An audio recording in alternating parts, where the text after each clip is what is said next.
at the store, choke on the smoke. They tell me to quit, don't listen what I'm told. They help me forget that this world is so cold. I don't even know what I'm chasing no more. Tell me what I want, just keep searching on. It's never enough, cup after cup, blunt after blunt. I wouldn't get one if I could find a flaw in the car. Welcome in, everybody. We're back with another episode with Pigtown Sports. I got a special guest here tonight, Eric Cross, who is a big-time Red Sox guy, podcaster, and a writer for RotoBaller. Eric, welcome in, man. Yeah, thanks for having me. I think I'm wearing one of my oldest Red Sox shirts right here, so I came dressed for the occasion. There you go. There you go. So tell me, how bad is it going to be for the rest of the AL East this year?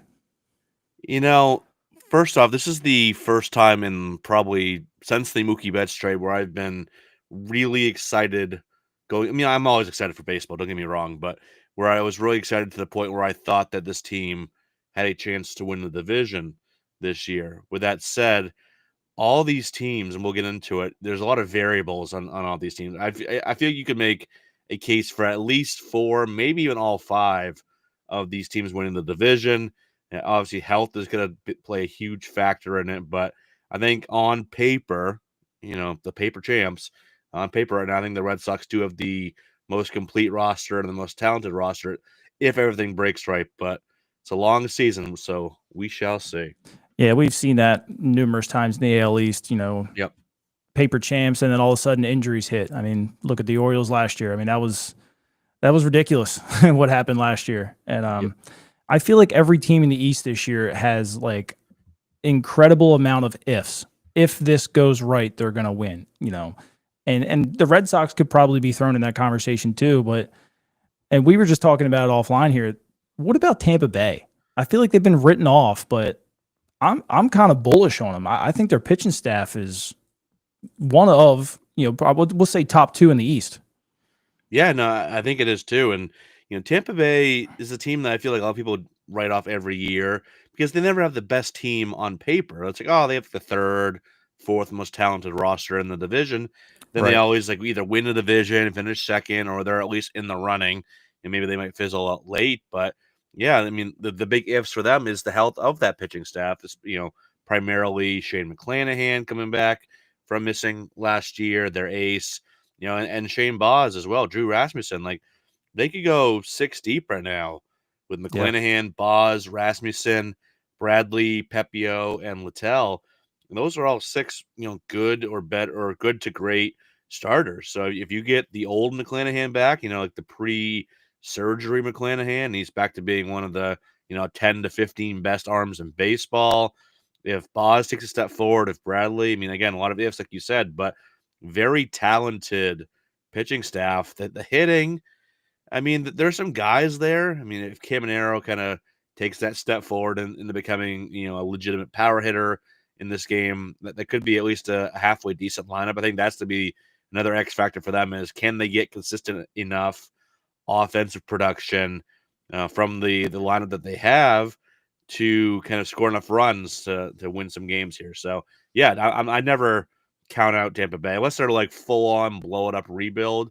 Tampa Bay is always a team that I'm going to be at least, projecting to be in the hunt in this division. Yeah. Yeah. Do you think the minor league stadium is going to help or hurt their offense? I think it's going to help. I mean, it's Steinbrenner Field, which is a very nice minor league ballpark, by the way. I had a chance to go there a couple of years ago. Very nice park. It definitely is more, hitter friendly, than they're used to. It's kind of geared to kind of look or act like Yankee Field. So it's got that short right field porch. So Brandon Lau, Josh Lowe, Aranda, these lefty bats, I think could really take advantage of that. Though those are really the only lefty bats in that lineup is a more of a righty heavy lineup. But yeah, I do think it's definitely going to help, and maybe it hurts some of the the pitchers, especially if these guys that are more prone to giving up fly balls. That could be an issue. So maybe it does lead to some more high scoring games than we probably would think with this lineup. But yeah, I think it's definitely going to be interesting to see how that ballpark really plays once we get games there consistently in April. Yeah. And I'm interested in your thoughts on Toronto. Toronto, when you look at their roster, I feel like is pretty good. Could win the division type good, but we've seen them time after time like get late in the year and it all just seems to just fall apart and unravel. Do you see that same kind of thing this year? Do you think they maybe put it together? Toronto's like the really interesting team, I think, in the AL East this year because, there's been rumors that they could be looking to shop Vladdy if they can't, if they don't think they can, come to agreement with him. Though, it sounds like they're getting a little bit closer than they were. So we'll see how that plays out.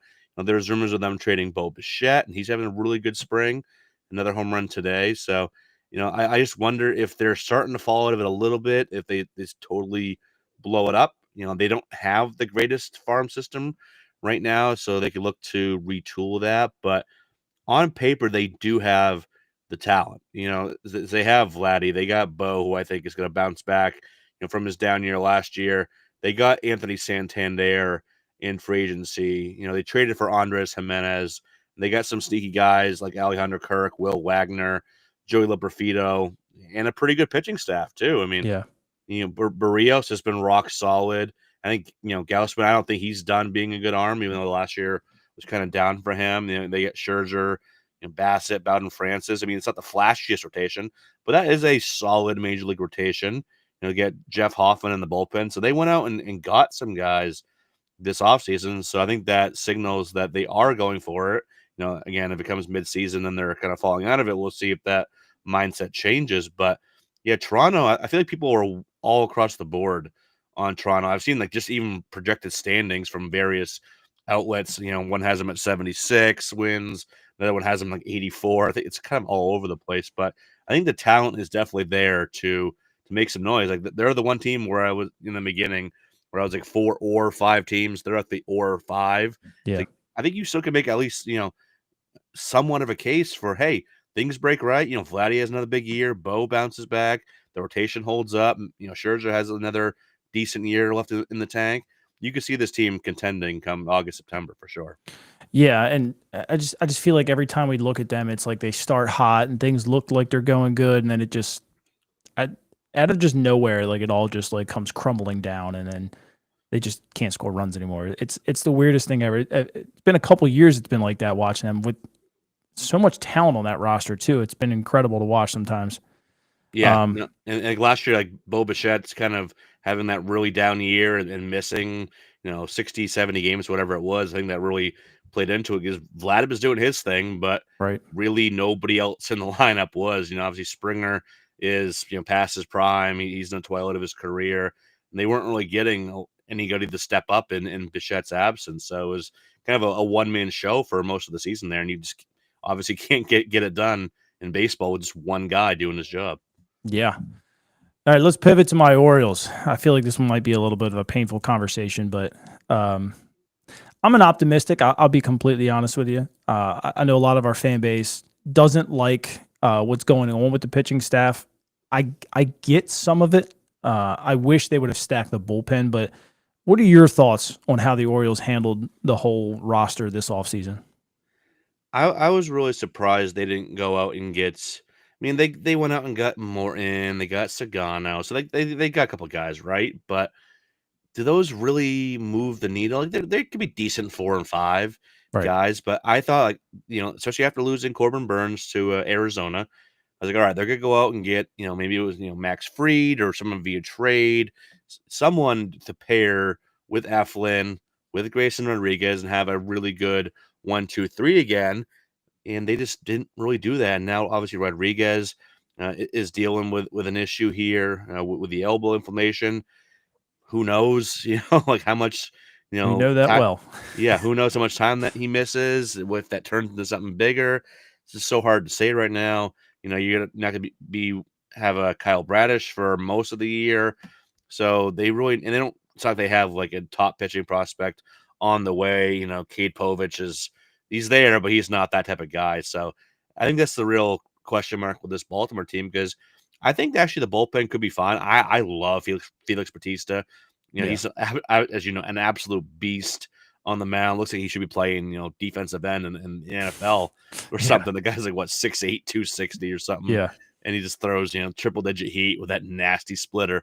So I think the bullpens could be good, even without Kittredge for a few months. I mean, Yennier Cano has been solid. Dominguez has been solid. So I think that's a decent bullpen. And I like the lineup a good bit, especially if you can get Jackson Holiday going. At some point, they're probably going to give another shot to Kobe Mayo.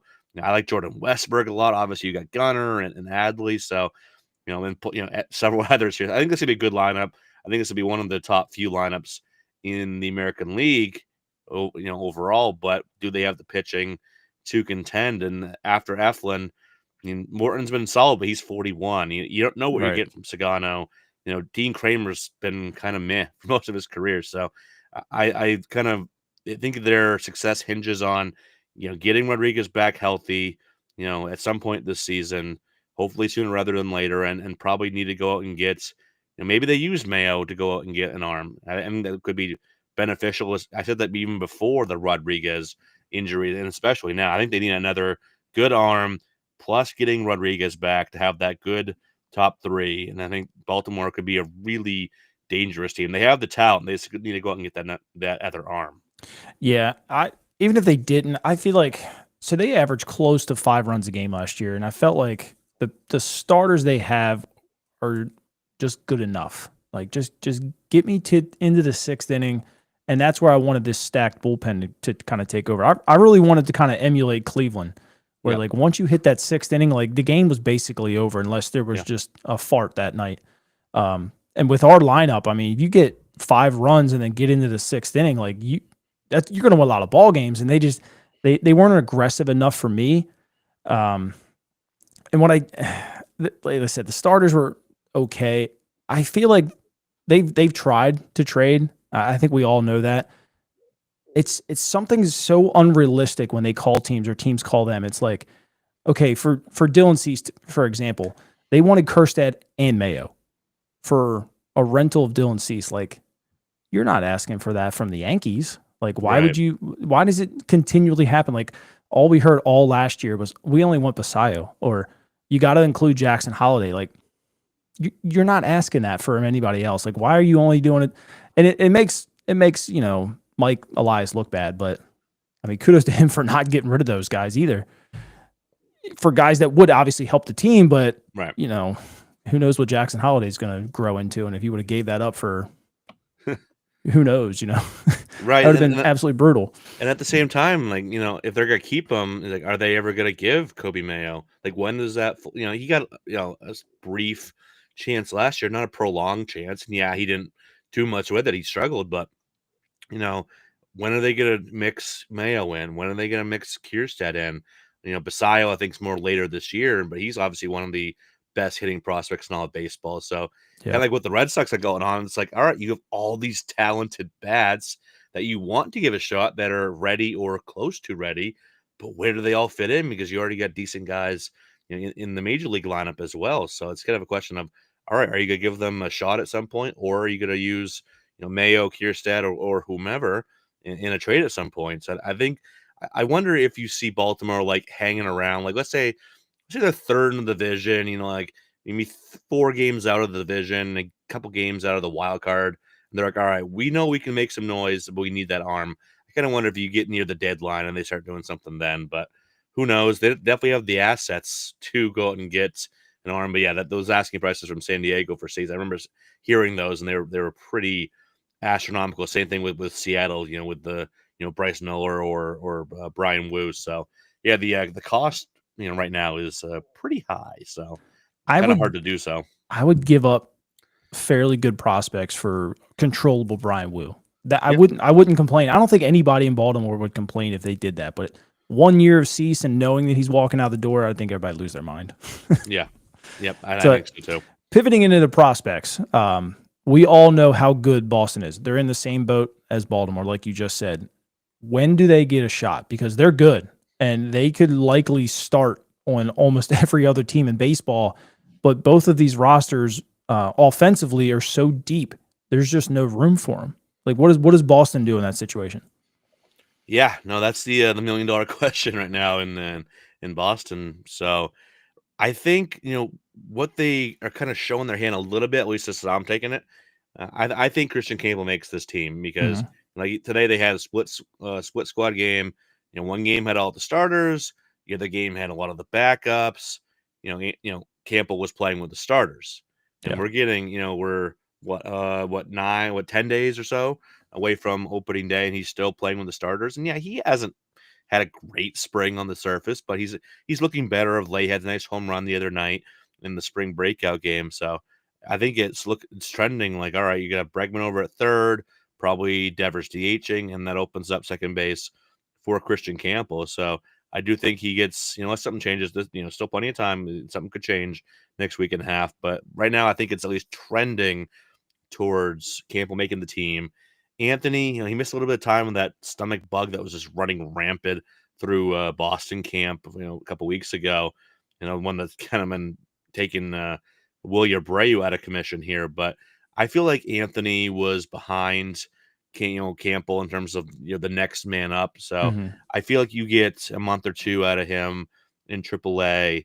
But maybe Abreu's absence extends. Who knows when you even see Wilyer Abreu this season. So you could see Anthony pretty soon. And I think, Anthony is a guy that, they've been talking about, the last 5 years.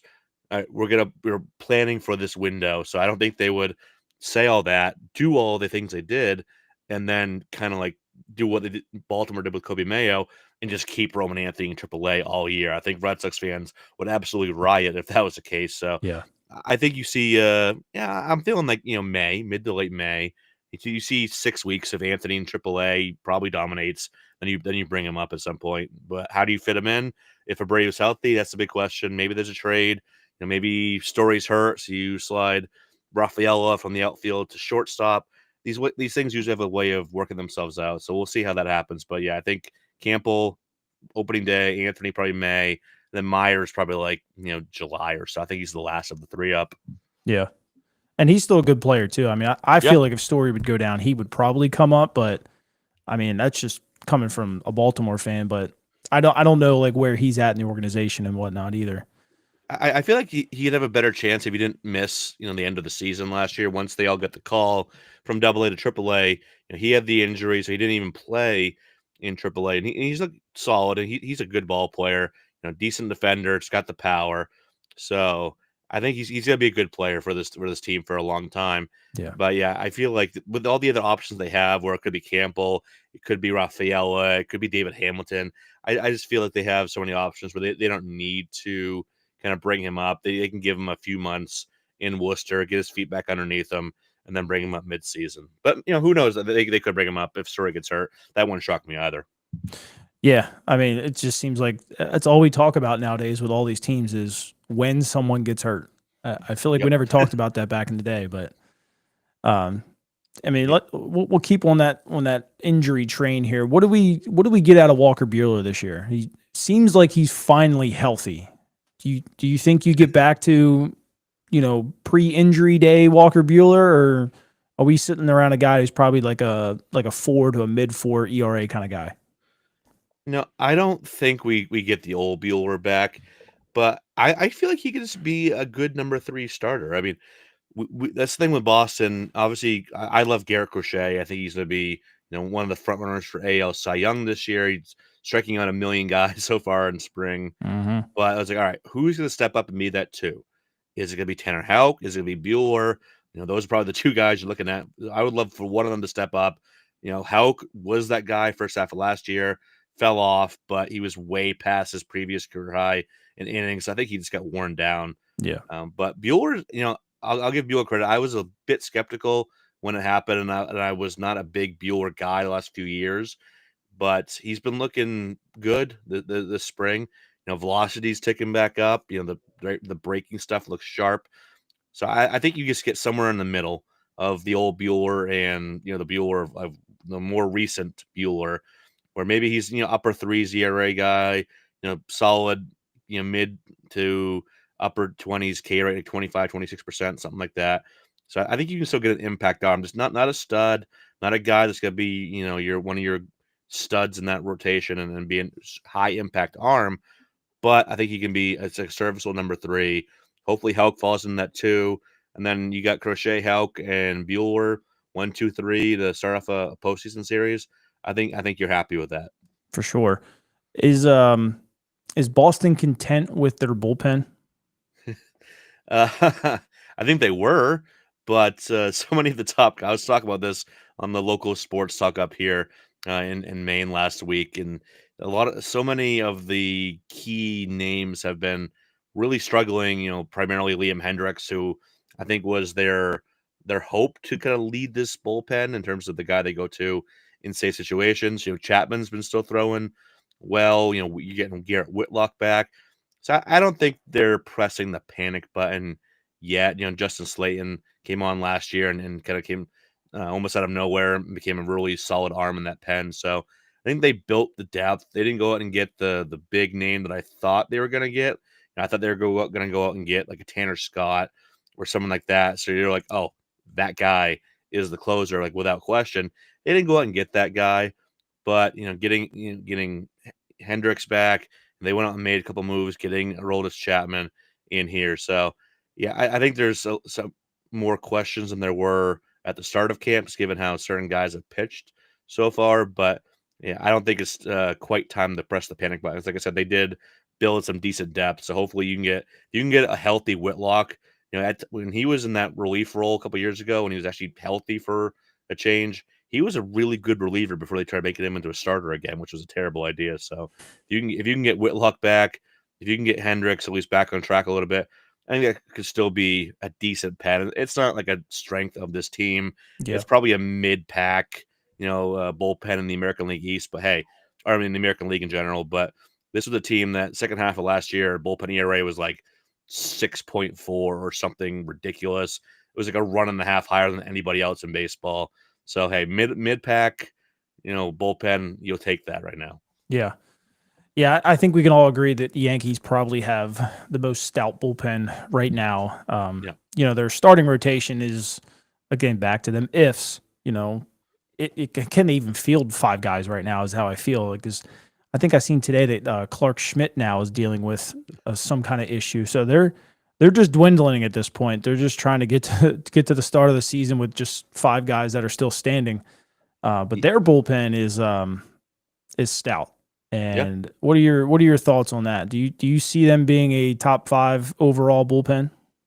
I think they definitely could. I mean, Devin Williams is one of the best relievers in baseball. We all know this.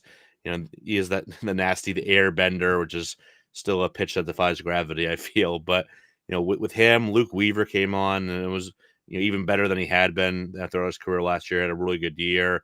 Fernando Cruz, I think, is really solid in that bullpen as well. So yeah, they have a good bullpen. It's just, how does the lineup look? I mean, the lineup should be fine. It's kind of like a boom or bust lineup where I feel like they're going to score.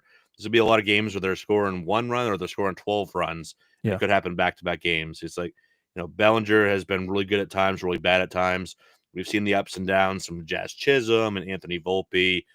Dominguez, a rookie, who knows? So a lot of talent, but still like some question marks there. But I think it'd still be like a good lineup for the most part. But I think the question marks really are in that rotation because with Garrett Cole out for the season, you got Luis Heel out for, I believe it was 3 months. 3 months. So you're getting him back sometime, June, July or so. And then obviously he was a vital part of that rotation. So it's still a talented rotation as is now. I mean, Rodon bounced back a bit, but he's had health issues. Fried had a little bit of an arm issue popping up. It didn't really require a massive IL stint or anything yet, but does that turn into another issues? Then you mentioned Schmidt's already having issues right now. Stroman is just not that good. And Will Warren's been great this spring, but Will Warren was a reliever last year. So you don't know how he's going to hold up over a full season as a starter. So I think that rotation could turn south really quickly and make the Yankees kind of, go out there and try to get somebody. Do they have the pieces in their minor leagues to get them? Or are they willing to give up those top pieces needed to get an impact arm? We'll see. They've been kind of reluctant to do so far, but I think that rotation is going to be the X factor for the Yankees. Can it hold up? Can it be good enough to get them through and make a deep postseason run? We shall see on that one. Do you think they have the prospects available to make a trade? Like after Spencer Jones, do they have anything that's willing to give up to go get a Dylan Cease or a Michael King? Not on that level, I don't think. I mean, it all depends on they probably have to include, like, a George Lombard. He's their kind of other top prospect here, obviously after Jason, but, you know, a lot of the rest of the guys are in the lower levels, guys like Roderick Arias, guys like Brian Sanchez, Rafael Flores, a lot of their intriguing guys are so far away and haven't really built up that name value yet. So it's really Jones and Lombard right now, which are the two guys that could bring you back something. And I forget what name they were talking about going and getting. Obviously, it was all rumors, but the other team I think was asking back, Jones and Lombard, and Yankees scoffed at it. So they haven't really seemed reluctant to part with both. So would one get it done? Probably not. So I don't know. It's kind of a weird situation where they don't have like the most stacked farm right now. Like they don't have a Boston farm. They don't have a Right. Baltimore farm or even a Tampa Bay farm right now. It's just it's deep, but it's, again, guys that are farther away and don't have that trade capital yet. So I don't know. It's gonna be interesting to see if they're willing to part with both Jones and Lombard. I mean, maybe not. Maybe they won't need to part with both if it's for a rental type player, but they're gonna need to still part with one, give the other team something of intrigue here to get a deal done. So we'll see Yeah. if they do. Yeah, it was funny. I was just scrolling around Twitter the other day, and it was a video of Lombard's home run or something, and Cameron Maben. Do you remember him? Oh yeah, So he was in the comments and saying, so he coaches Lombard's little brother, and he put it in writing. He said that Lombard's little brother is better than him right now wow. in 17U. That would be pretty interesting if Yeah. it's almost like that Ethan Jackson Holiday kind of thing. And Yep. plenty of us around in Baltimore know Jackson Holiday is going to be good, but I think we all look at Ethan's swing and think that he might turn out to be the better player long term. Beautiful swing. Oh yeah. So I mean, he's got good bloodlines there. Do you see that? You must have saw that video with all three of them with Matt included, just out there hitting nukes with metal bats yeah, at some random with the like high Bat school Bros. field. Yeah. Oh, that's where it was. Yeah. Like Matt can still swing it too. I mean, Yep. he was a really good player. So that definitely helps when when Jackson's struggling, he can go, hey, go talk to your all-star father, go talk to your brother who's going to be one of the top draft picks next Yep. this upcoming draft. So yeah, it's gonna be fun to just be in the room with them where they're all just talking ball and going over mechanics and whatnot. That's definitely a baseball family. I forget which Red Sox prospect it was, but they were in Oklahoma with the Holidays working out at Oklahoma State this year. Oh yeah, that was Was it Mayer? I want to say it was No, I know what you're talking about too. I remember seeing the video, and I'm completely blanking on which one Yeah. It was a couple big names. I feel like it was. I think it was Anthony, but I'm not 100% sure on that. It was either Anthony or Mayer. Yeah, it wasn't Campbell. I know that. Yeah. It was one of I the think it might have been lefties. Anthony.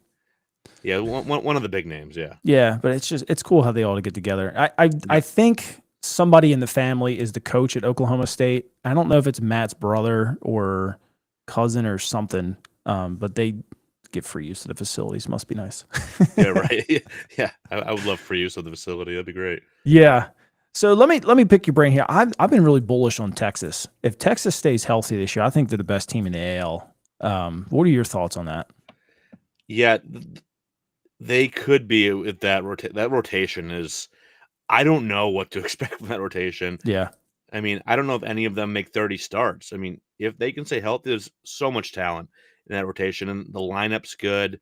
I love Wyatt Langford. Mm-hmm. I am insanely high on Langford. I think you get a bounce back from Josh Young, Evan Carter. I mean, they got the young talent, then they got the vets, they got the Semyons, the Seagers, the Garcias, etc.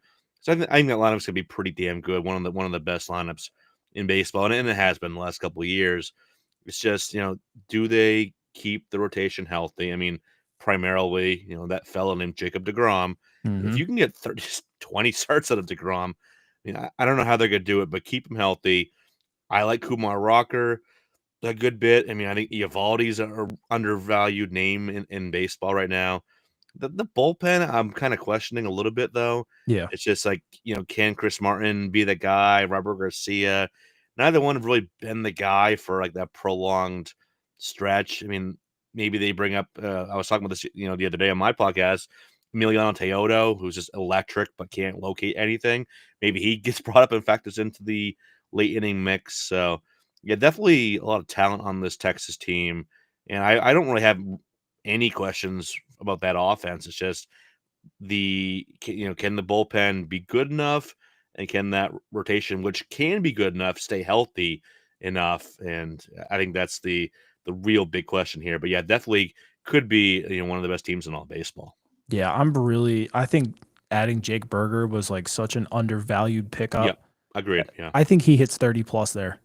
yeah, but Burger's solid. I mean, he's become like the new Chris Davis, hitting 250 Yeah. every single year. But yeah, he's just your typical hit 250, hit me 30, drive me in like 90 or something like that. Right. It's like a really good 5-6 hitter.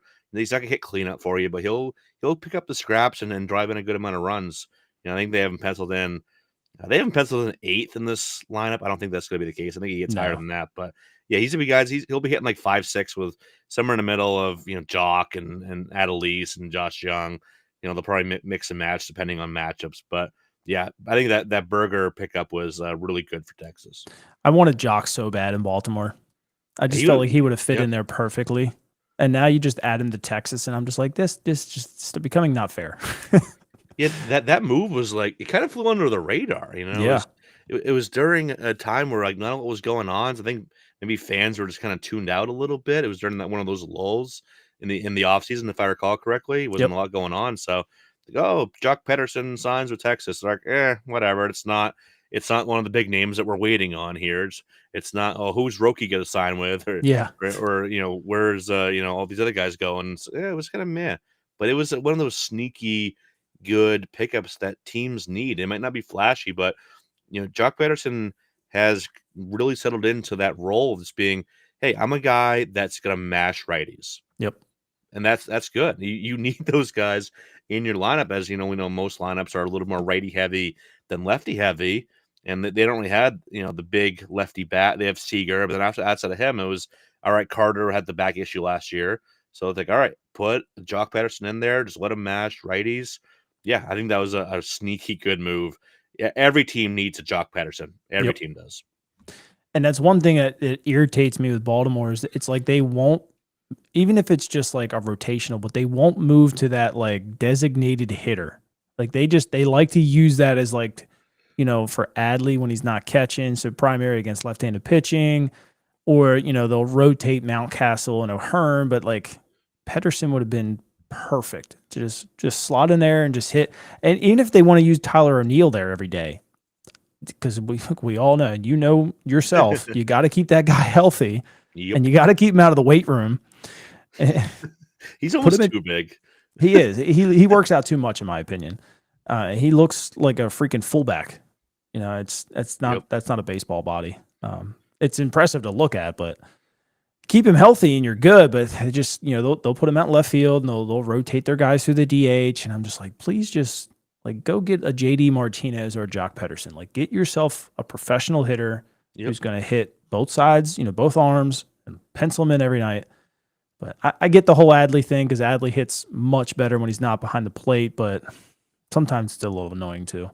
Yeah, and like I'm totally for that too. Is especially being a Boston fan all my life, I've had obviously David Ortiz for a good chunk of my teenage and 20s being the DH and one of the best of all time, and then JD Martinez was a very good hitter as well. So he was here for what 4 or 5 years, whatever it was. Yeah.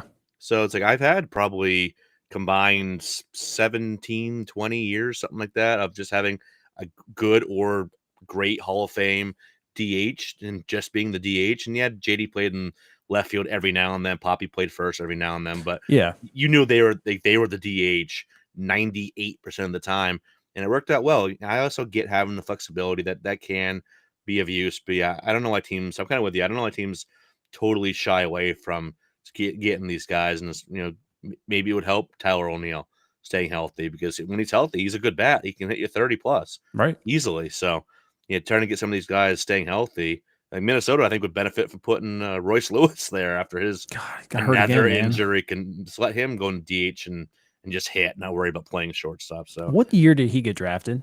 Was it 19? 18 or 18. when am I? Gracious. 18. And most people think that he's like a young guy in this league I know because he just doesn't play enough. he's been around. It feels like forever. Yeah. I think it was. He was a high school guy, right? Yeah, I want to say it was definitely 17, 18, or 19. I want to, if I I just think it was say 18. I think that's the number I'm kind of going back on is he has 18. That's a guy you wish would stay healthy just to see what he could do. Like Mike Trout. Yeah, like we've seen that in spurts, right? We saw him. He already has like 1,000 grand slams in his career. Yeah. Oh no, it was 2017. I just looked it up. Okay, Was it? Okay. I wasn't sure if it was back that far, but yeah, I mean he's still only 25 years old. Yeah, because he was drafted as an 18-year-old back then. But yeah, it's you see some of these guys that you just need to stay healthy. I mean, I think they should make as fun as it is to watch Mike Trout in the outfield. I mean, he could still go get it. He's still a phenomenal athlete. You just know, like, all right, when's that IL stint coming? So it's like, Yep. do you want to have something really fun for 2 months and then nothing for 4 months, or do you want just a really good hitter for all 6? I think that's the question that I think needs to be these teams need to start asking themselves, like, do we want these guys healthy for all year, or do we want to try to play them in the field, even though we know they're gonna get hurt at some point, and lose them for large stints of the season? Yeah. Do you think that you get blessed with Devers moving to DH for years to come? I'm kind of hoping so. I mean, I will give him credit. He, from all accords, he's been working really hard this offseason to improve his defense. So, beginning of the offseason when we were kind of, discussing where does everyone fit in, who's the third baseman, I was like, all right, give him a chance. Give him a chance at least to see if the offseason work paid off. And if it doesn't, you shift. I mean, you have that flexibility. But then I also kind of saw him talking. He was walking side by side with David Ortiz. They were laughing it up. So I was kind of hoping that Poppy was kind of chirping in his ear a little bit, like, "Hey, Rafi, this ain't just hitting ain't a bad gig. Just go out there 4 or 5 times a game, do your thing. You don't have to worry about it." I get the whole. Obviously, I played up through high school. Obviously, I know. Obviously, you played as well. Obviously, we didn't make it to the majors, but I get the pride element of it and wanting to be a guy out there in both half innings. I totally get it. But at one point, you have to kind of swallow that pride. And easy for me to say that sitting here in my living room, but swallow that pride and be like, all right, it's better for this team if I'm just hitting the DH and we get Bregman over at third and Campbell or whomever at second base. Like that's better for the whole team. So I think Rafi's he's a smart guy. I think he'll get it at some point. I'm just kind of wondering, is it early season, late season, next season? I don't know when that time frame happens.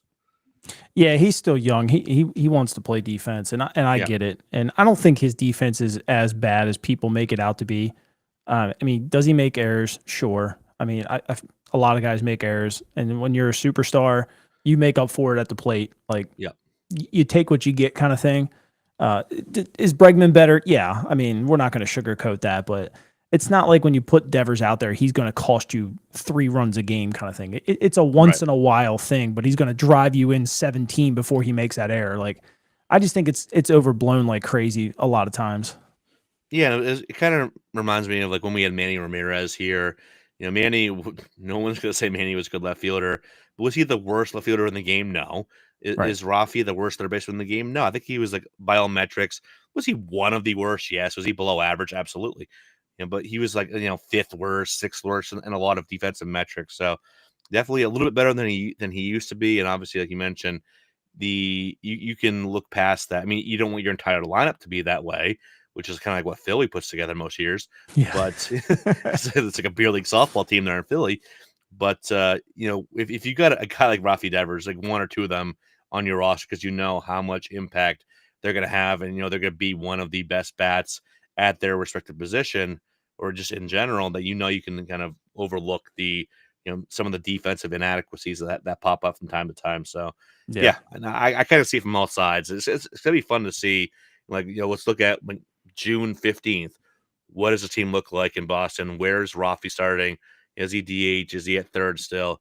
That's got something I'm really looking forward to see how that plays out. Yeah. So let's pivot to the NL a little bit. Corbin Burns is a big time pickup for Arizona, and they already had a semi decent pitching staff. Didn't really pitch to their qualifications last year, so to say. The whole team was just kind of flat on their face in that first half, but their second half, that offense was just incredible. Oh yeah. And then Corbin brings in stability. Can they push LA for the division? I think I wouldn't rule them out. I mean, I think it's a long shot just because LA is so loaded. San Diego is obviously very talented as well, but I think Arizona's gonna make some noise. They're one of my playoff teams this year. Because I think they just have a well-rounded team. They have a good lineup. They have a good rotation. They have could be, there's some questions. AJ Puck and Martinez back in the bullpen are a bit unproven, but that could be a good bullpen too. So you look at all three facets of this roster, and it could be good all the way around. So, yeah, I think they're gonna make some noise. It just their misfortune is the fact that they play in a division with the Dodgers and also the Padres, and then the Giants I don't think are a bad team either. It's really just the one bad team is Colorado, as it usually is, but that's a really tough division with a loaded Dodgers team. So, I still would pick the Dodgers to win it, but hey, I think the Diamondbacks are going to sneak up on some people. I like that rotation a lot. Burns, I think the demise of Burns is being way overblown. I mean, is he the top 3 pitcher in baseball that he was 3-4 years ago? Maybe not, but is he still a top 10 to 15 arm in baseball? Absolutely. In the cutter, he kind of reworked it end of the season.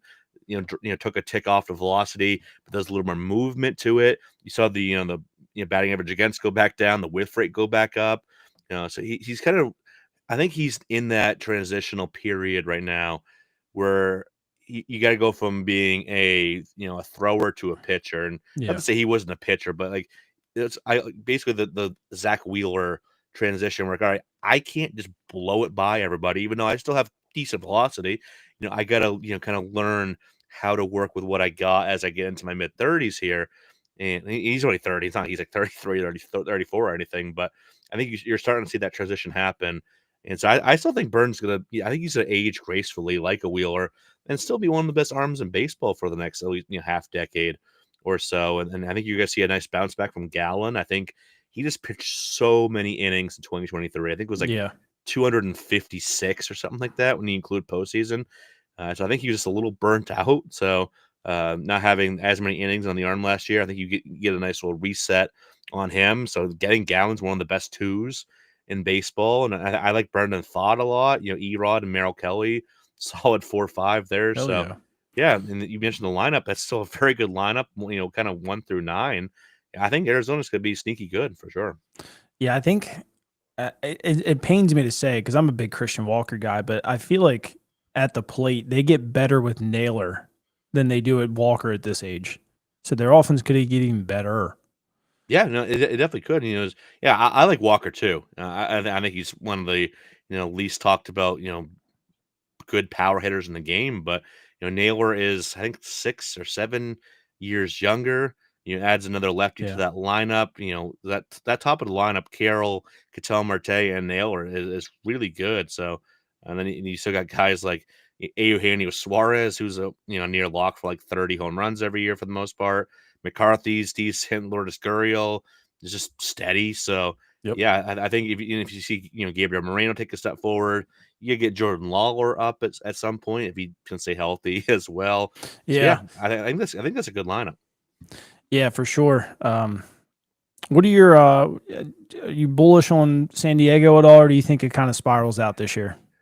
Man, San Diego. What is it about San Diego? I know the Chargers are in Los Angeles now, but like I think every San Diego team is just like really good on paper and like, oh, they're gonna do great, and then they just find a way to fizzle out and just underperform expectations. I mean, every year I feel like, oh, this is gonna be the Padres here. They're gonna get past the Dodgers. They're gonna go to World Series, maybe win it. So I don't know. Like, that team is like the top 6 in that lineup. Really good. I mean, you're looking at Luis Ariz, Tatis, Jackson Merrill, Machado, Cronenworth, and Bogarts. Then you got 7 through 9 of like Jose Iglesias, though he actually hit really well last year. He hit well over 300. Then you get Jason Hayward, Elias Diaz. Bullpen is good. I think Suarez, Jason Adam, Jeremiah Estrada is a pretty good back end.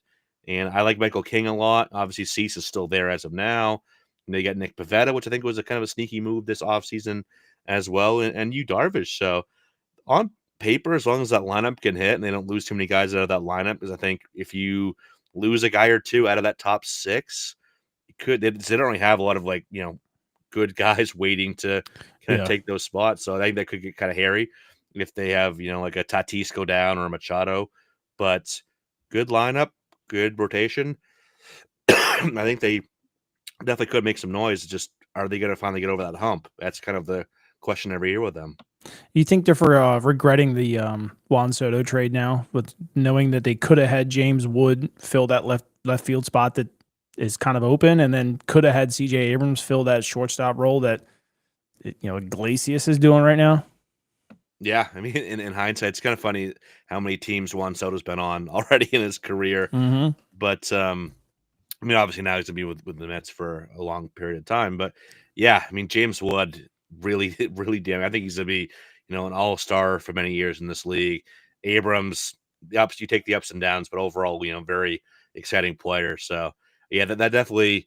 Sometimes that's the move you got to make to get a guy like that, and but it really only pays off if you go and win a World Series. Obviously, they did not. So yeah, and kind of looking back on it now, I mean, yeah, it's kind of looking not so good for the Padres on that deal. Yeah.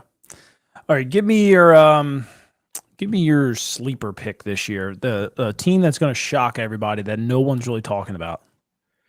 So I think you're gonna. I mean, I don't know if this is really a sleeper pick, as they, they made the postseason last year, but I think the Tigers are gonna make even more noise. I think they're gonna build off kind of what they started last season. I think they're gonna win the division. And I think they could make a deep run in the postseason as well. I mean, the one area of weakness with them is the bullpen. I mean, you don't really know how that's going to shake out. There's no great options there. So that's the one kind of hesitancy I have with them. But I think they have a good young lineup. If they get everybody healthy, that could be a top 10 or so lineup in this game. And you got Tarek Skubal, Jack Flaherty, Reese Olson, Jackson Jobe, Casey Mize looked really good this spring. Mm-hmm. So I think that's going to be the strength of their team. So even if it's more like a middle of the pack offense, I think they're going to, have a lot of low scoring games with that rotation. If they can get, somebody to emerge in that bullpen, whether it's like Holton or Foley or whoever, I think that this could be, a really good team. And that the AL Central is wide open. The Cleveland's always solid. Minnesota's solid. Kansas City's kind of there too. So it's not only the really bad team is Chicago, but there's no teams that really stand out there. So I think any one of those four I just mentioned, any four besides the White Sox, obviously, could win that division. So yeah, I think Detroit's going to show that last year wasn't just a fun little story or a cute run. I think they're showing that they're building something there, and then they're going to be a good team, contending team for the next half decade or so. Nice. All right, do me a favor and toot your own horn here a little bit. Tell all my viewers, where they can find you, what you got working on and stuff like that. Yeah, so I can be found on Twitter or X, whatever you call it these days, at Eric Cross MLB. I'm also over on Blue Sky if you're over there at the same handle. A lot of my work is on my Patreon, which my link is in the bio for that. Do all my rankings and a lot of contents on there, and also do a lot of writing over at RotoBaller. I've been there for a couple of years now. A lot of great content at that site, and been a great team to be a part of there. And also have the Toolshed podcast with Chris Clegg. We do 2 episodes a week throughout the season. Primarily focusing more on dynasty and prospect work on the fantasy baseball side, but kind of hit a wide range of topics there. And yeah, that's been just staying busy. And obviously, it's a fun time of season. Draft season's here. Start of the season's here. March. Baseball's coming, so just staying busy. Now, do you cover any of the draft or anything like that? Yeah, I do. A lot of the draft rankings, and Chris and I also have done some streams for Bleacher Report Mm-hmm. on. We'll do after they do the draft lottery. We'll do a little mock draft. We'll go on again during the draft as well. So a few times throughout the year, we'll go on and do some draft coverage for Bleacher Report. Awesome. Last question for you. Do you think Ethan Holiday's top 3 pick? As of now, yes. I think he's definitely in that mix. I think right now maybe the leader in the clubhouse. There's not like any one guy that's head and shoulders above the rest right now. But I think if the draft happened today, I think Jamie Arnold, the pitcher, goes first. I think he's the most polished and of any player that's gonna go in this draft. But Holiday might have the highest upside of any bat in the class. Obviously, the power is immense. It's his dad's power. It's more power than Jackson has. Maybe still some questions on if he makes enough contact, but see if he can iron those out. But yeah, that could be a potential middle of the order bat that plays up the middle of the diamond as well. So yeah, as of now, I think Holiday's projecting as a top 3-5 pick. Yeah. Nice. Well, you got anything else for us? I don't know. I mean, Anything you want to shout out or anything, or no? Just staying busy. I'm doing a lot of team prospect rankings right now, and doing a lot of stuff over on RotoBaller, and yeah, just trying to pump out the content. It's the time of year for it. It definitely is. It's time for all of us to grow. Absolutely. Well, cool, man. I really appreciate you jumping on here and talking ball with us tonight. It was pretty much great conversations there. I can always sit here and talk ball for hours, so I'm gonna get you out of here before I do that. And I'm the same way. I just love talking ball, no matter what the subject is. I just it's been my passion since I was old enough to walk and go into Red Sox games and minor league games since I was 3-4 years old. So it's been my passion for my entire life. So I am more than happy to talk about it with anybody. I need to get up and experience Fenway for myself for the first time. I've never been. Fenway is awesome. If you can deal with seats that are, to put it nicely, rather uncomfortable, just the seats suck. I'll put it that way. But especially if you're in the grandstands, they're the seats from like 1912, I think. Is that why everybody's always standing? Yeah, pretty much. Those seats are not comfortable. But I've always been like a big history guy. I love that's why I took Latin in high school as a subject, because I love the history of all that came with it. So obviously Fenway, one of the most historic ballparks, and it still has that feel of it. I almost get chills right now just talking about Fenway, the stepping in and you're going up the tunnel to the field, just knowing that Ted Williams played out there. It's just like that's why I love an old ballpark. Even if the seats suck, you suck it up for 3 hours. Yeah, I would take that over one of the flashy new ballparks any days. I just love the history and just knowing that it's been Fenway for over 100 years now. You got the wall out there. I just love the historical aspect of it. Yeah, I need to get up there at one point. And I want to check out Wrigley too, obviously. Oh yeah, Wrigley. I have not hit Wrigley yet, but that's like there's a few stadiums that are like bucket list, like gonna happen soon, and Wrigley's right at the top. So hopefully I can get out to Chicago at some point and hit up Wrigley, because that's another. Historical that fits right into that mold too. Yep. All right, man. Well, we're gonna wrap it up, everybody. I appreciate all of you tuning in tonight with Eric and I just talking ball, and I'll catch you all later.